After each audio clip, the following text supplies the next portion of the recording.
It's the only planet in the Milky Way that has habitation that is steeped in enormous subjugation of religion.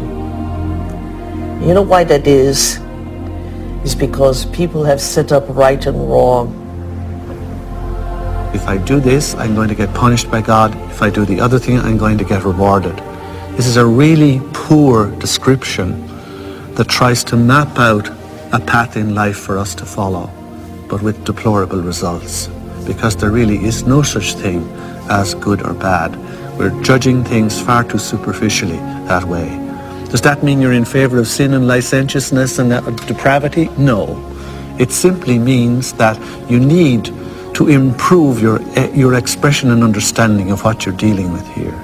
There are things that I do, and I know they'll evolve me. There are other things that will not evolve me. But it's not good or bad. And there's no God waiting to punish you because you did one or the other. There is no God condemning people. Everyone is God's. At the same time, God is the sort of placeholder name for those parts of our experience of the world which are somehow transcendent, somehow sublime. I have no idea what God is. Yet I have an experience that God is. There is something very real about this presence called God. Although I have no idea how to define God, to see God as a person or a thing, I can't seem to do it. It's kind of like asking a human being to explain what God is similar to asking a fish to explain the water in which the fish swims.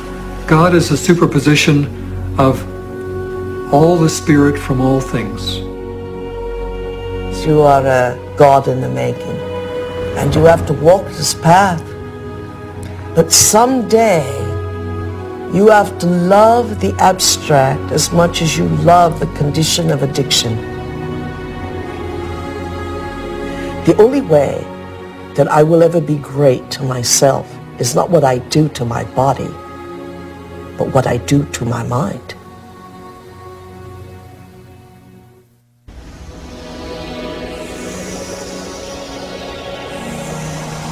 So if we're consciously designing our destiny, and if we're consciously, from a spiritual standpoint, throwing in with the idea that our thoughts can affect our reality or affect our life, because reality equals life, then I have this little pact that I have when I create my day.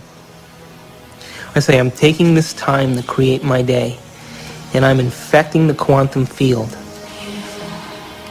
Now, if is in fact the observers watching me the whole time that I'm doing this, and there is a spiritual aspect to myself, then show me a sign today that you paid attention to any one of these things that I created, and bring them in a way that I won't expect.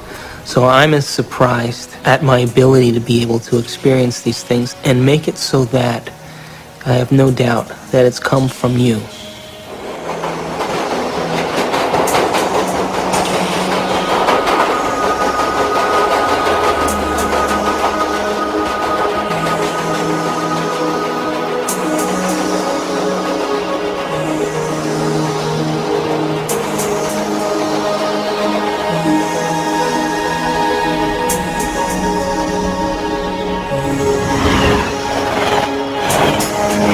The brain is capable of millions of different things that people just really should learn, that how incredible they actually are and how incredible their minds actually are, and that not only do they have this unbelievable thing within their head that can do so many things for them and can help us learn and can actually change and adapt, and it can make us something better than what we actually are, and it can actually help us to transcend ourselves.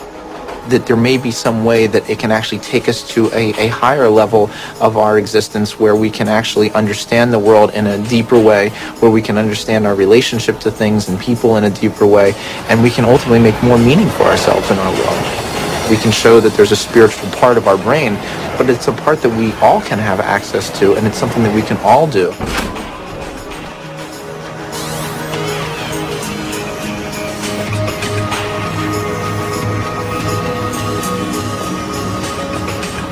We have to formulate what we want, and be so concentrated on it and so focused on it and have so much of our awareness of it that we lose track of ourselves.